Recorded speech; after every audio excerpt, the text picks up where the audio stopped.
Get promos and discounts from Filipino startups. Check out our partners at the description.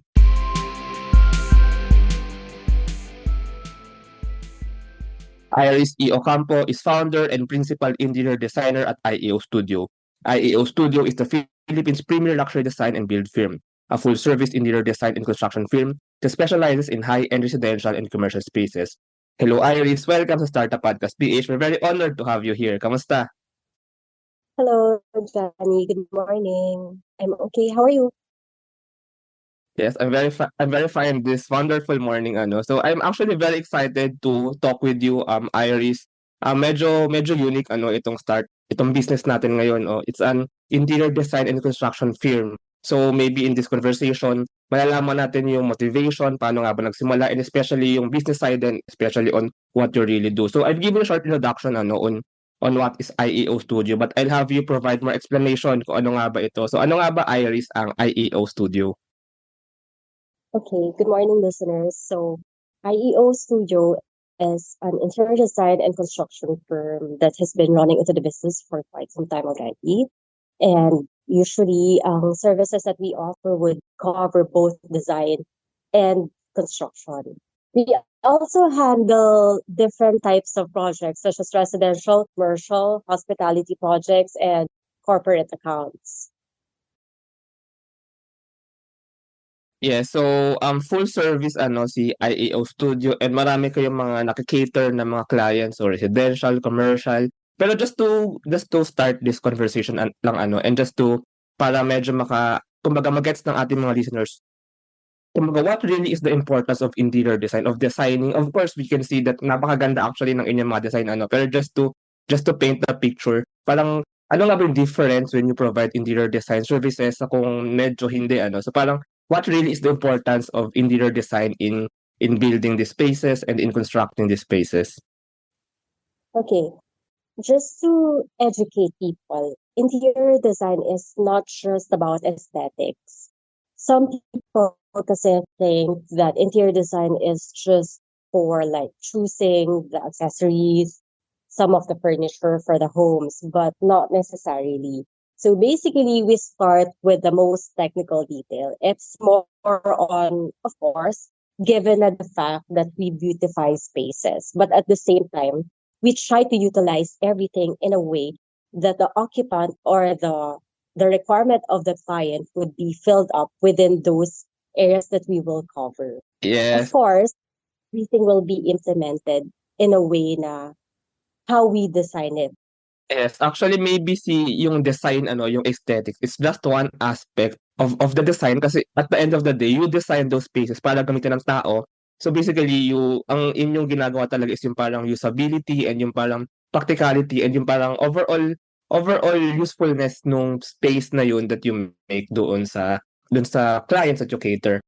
Now, as far as I know ano, so actually medyo maraming mga interior design firms ano. So maybe can you tell us in IEO Studio, ano nga bang difference niyo or parang what sets you apart from other IDs?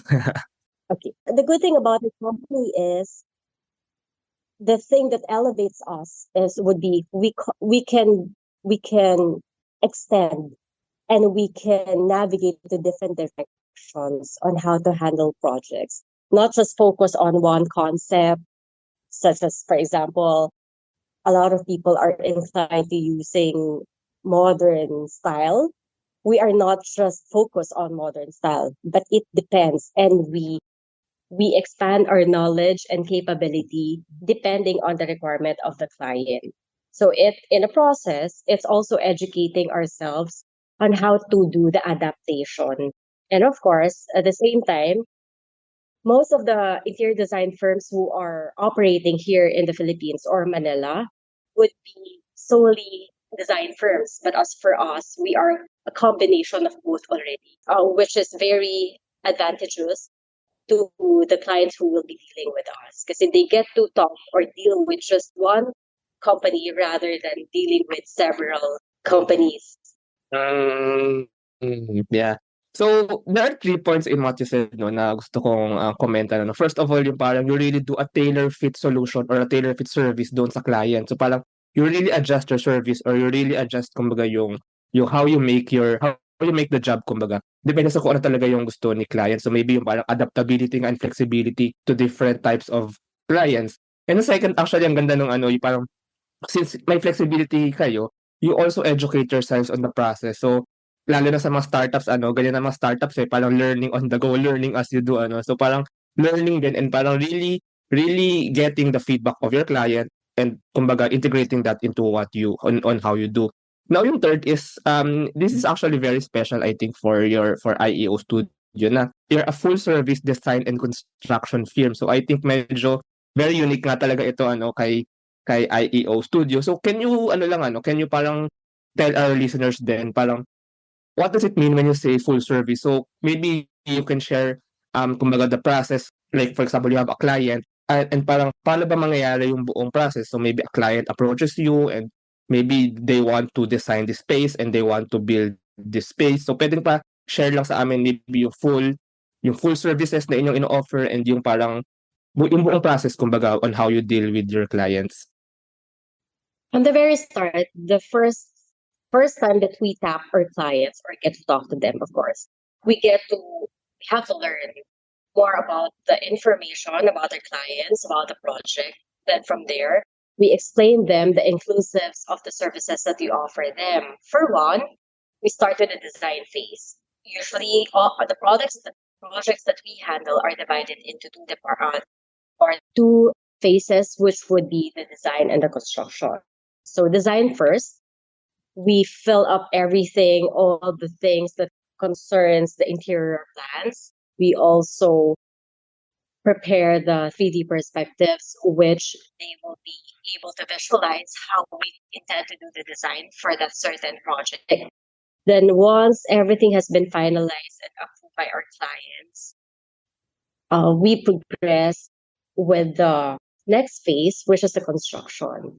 So that one, everything that we implemented on the design phase will be done next with the construction phase naman. So it's a matter of time now we get all the details about the project, learn more kung ano yung requirement ni client, ano ba yung gusto niya, and what would be the specific details that we need to incorporate. Then from there, yun, tuloy-tuloy na siya. Then we also, of course, assess and manage a project on behalf of our clients. Hmm. I see. So, you're a design and construction firm and it's actually very big ano, when I'm thinking of it parang very big actually yung ginagawa ninyo ano, parang yun nga may design, may construction and you also have project management.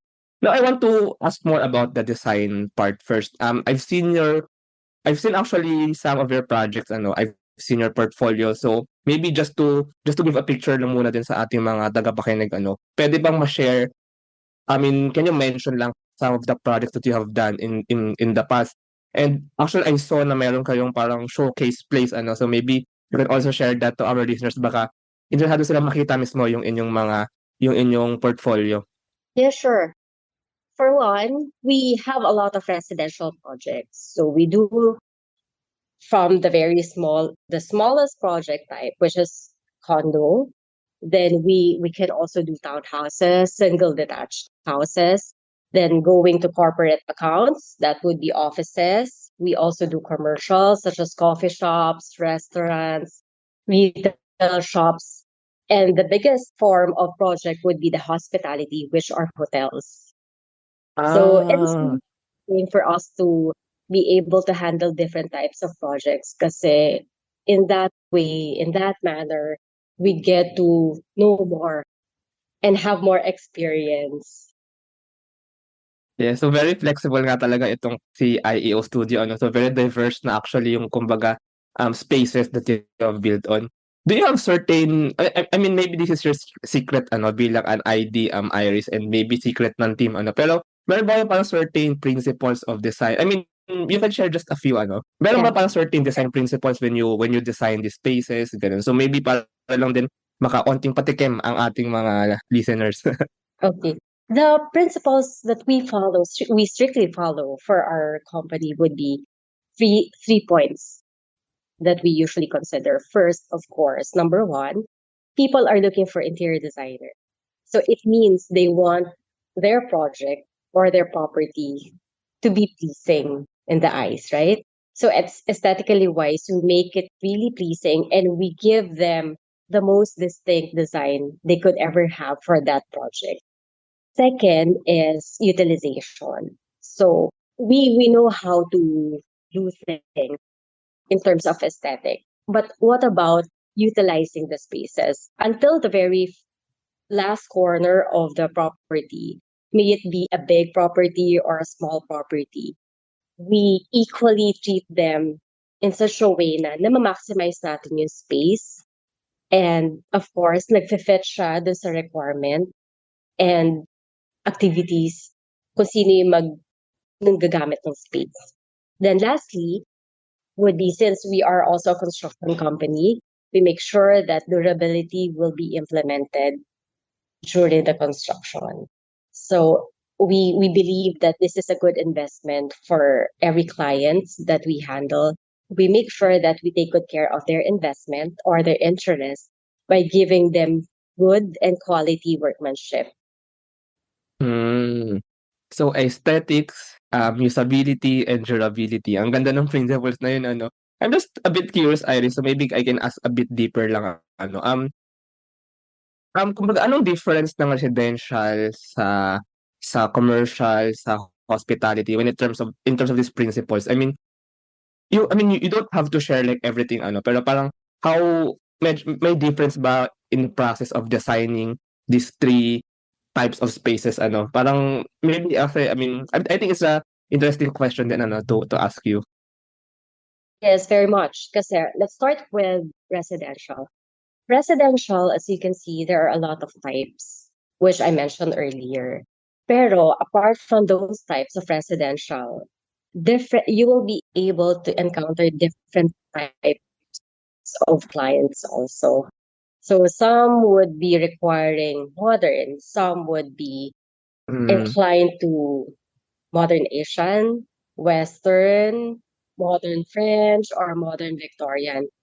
Then as for the commercial naman or corporate, it depends on the branding of the company that we would be serving. Hmm. So we follow that as well. So Hmm. meaning, it's like we change our persona to every client that we talk to or we deal with. We have to do full adaptation. It's like a full turnaround rather than just sticking to one. Kasi it's very traditional and normal for every designer or firm to just focus on one. Kasi we try to create our own signature. But what we did to elevate IEO is put no limit to the service that we render to our clients and the concept that we also serve them.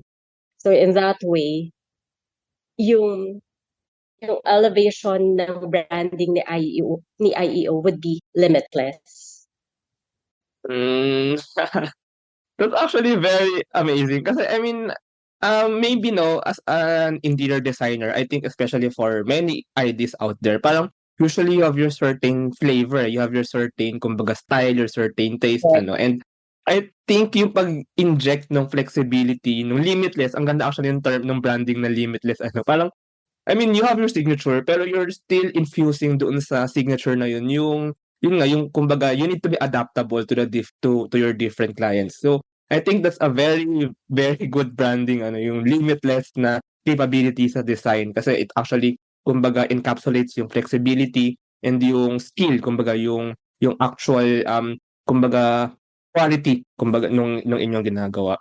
And just to be clear ano, yung mga residential spaces na inyong dire-design, this is actually for like corporate for like big companies din ano, na yung mga nagde-develop ng real estate, is that right? And then yung corporate offices, so you have a certain company as a client and you build one-on-one for them. Tama ba yung ganung setup nito? Actually, what we do is for residential, we normally cater end users. So for End example, users. there are certain people, couple or family who are Ah, purchasing properties. Those are the type of clientele that we serve. yes. So for end users pala ano. Now ito maaari yung question na baka interesado ang ating mga nakikinig ng mga startup founders. So if ever ba merong nakikinig na startup founder then they will build their office. So can you share kumbaga yung so sila mismo ano yung magiging client ninyo and from start to end kumbaga Mhm. you will be there to help them. Tama ba yung parang ganung proseso nito? From designing the space and constructing the space, you can manage it. Tama ba yung ganung process? Yes. Yes, definitely. So once they have acquired the property, they talk to us. We help them and educate them on how the process will be from the design, the construction, until the furnishing. So in short, complete package na siya. What we always tell our clients would be once we turn over the project to them, the only thing that they have to bring would be their personal belongings. Pero apart from that, we can provide everything for them na walang stress. Like they don't have to worry about a lot of things kasi we provide for them.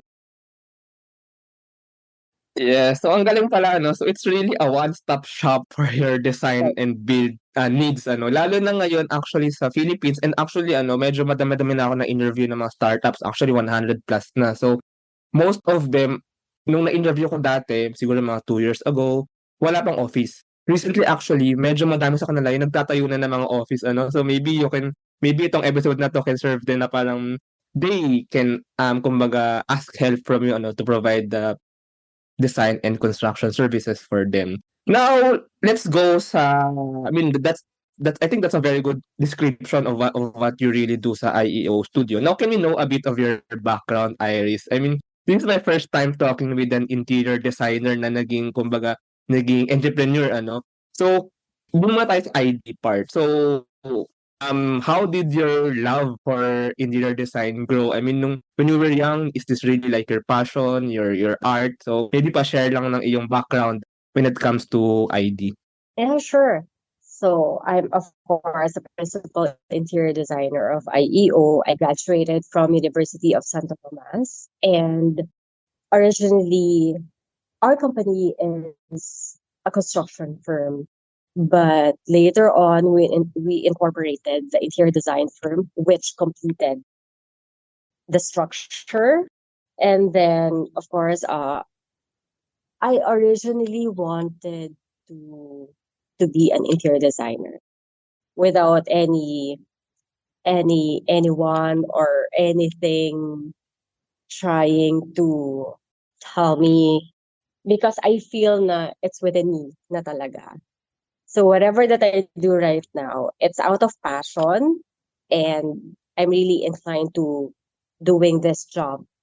So maybe ano, you really like doing the interior design aspect ano. Pero that's interesting ano actually na you started as a construction firm and then tsaka kayo nag-incorporate ng interior design. Now, on the entrepreneur side naman, can you share lang a bit of the story on how you managed IEO Studio as a firm and especially paano siya nag-evolve up to now. Right now, I think ayun nga marami na kayong clients and you also have a solid team ano. So maybe pa-share lang din yung parang maybe mga yung journey, maybe some milestones, maybe some challenges that you've encountered along the way from when you started IEO Studio. I started IEO as a freelance interior designer. Well, Hmm. everybody that started small. Then as we grew, syempre, we add more people to to our team, and fortunately, we are working with a very good core team, and that made us more successful and establish stability in terms of everything in all aspects. Because we work as a team and not just an individual. So we make things work together. Now, I just want to also mention, apart from the interior design and construction firm, we also have a sister company, which is Oclaim, which we do importation of interior furnishings. So we do customization of accessories, lighting fixtures, such as lamps, chandeliers, and whatever that you can think of. We can supply our clients with furniture, lighting fixtures, accessories, paintings, carpets, and all. Mm.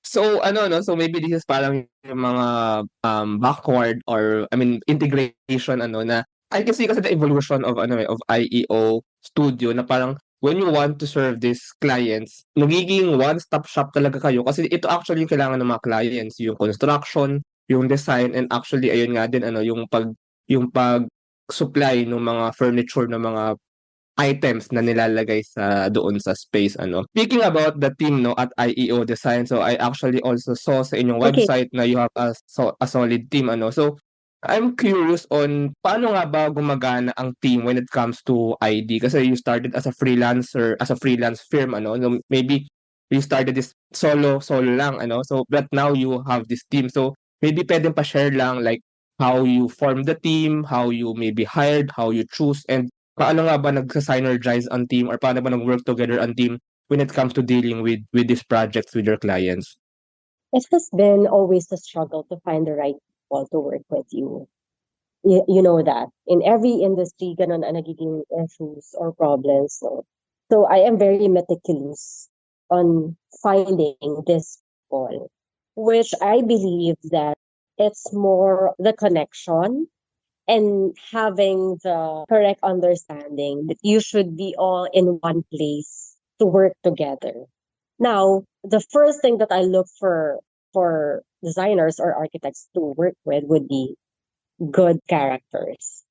Because no matter how skilled they are, characters are far important. Skills can be honed and improved, but characters are different.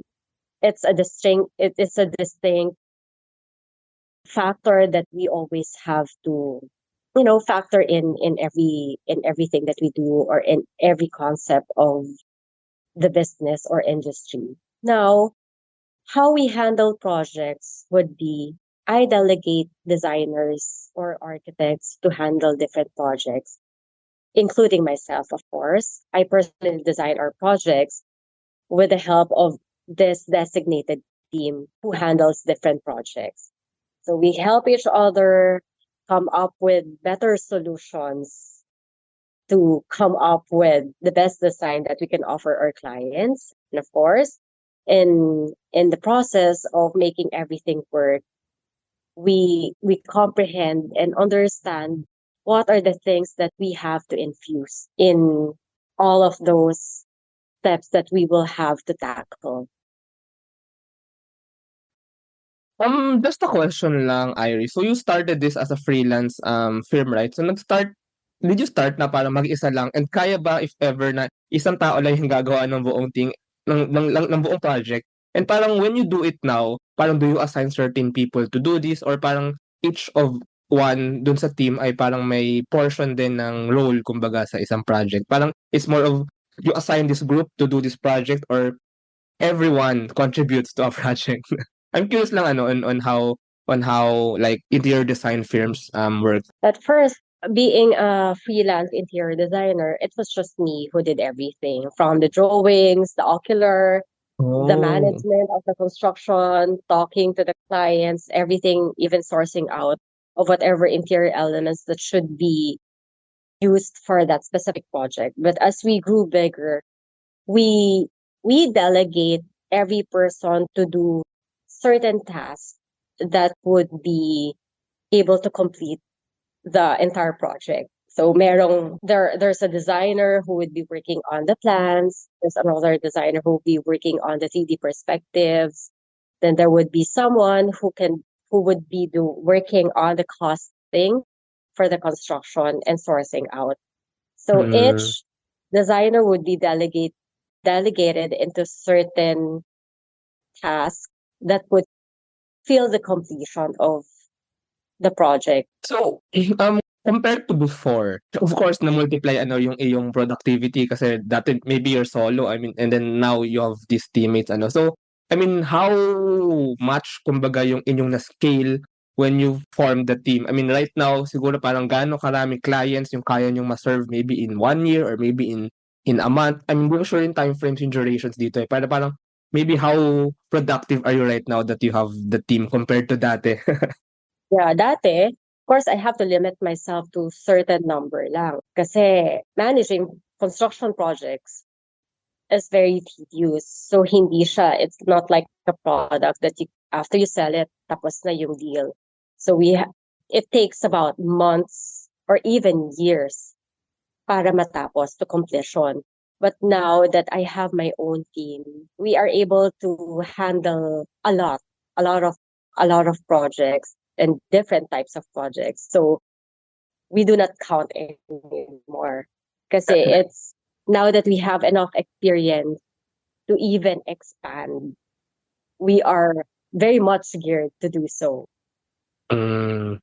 Yeah, speaking of this expansion ano, maybe pa-share lang ng inyong mga future plans. Are you planning to I mean, you mentioned na you're now from back then, you're a freelance design firm and now na-integrate na yung construction and yung sourcing ng furniture and yung pag-provide ng furniture. So, meron ba kayong mga future plans or are you planning to get more clients?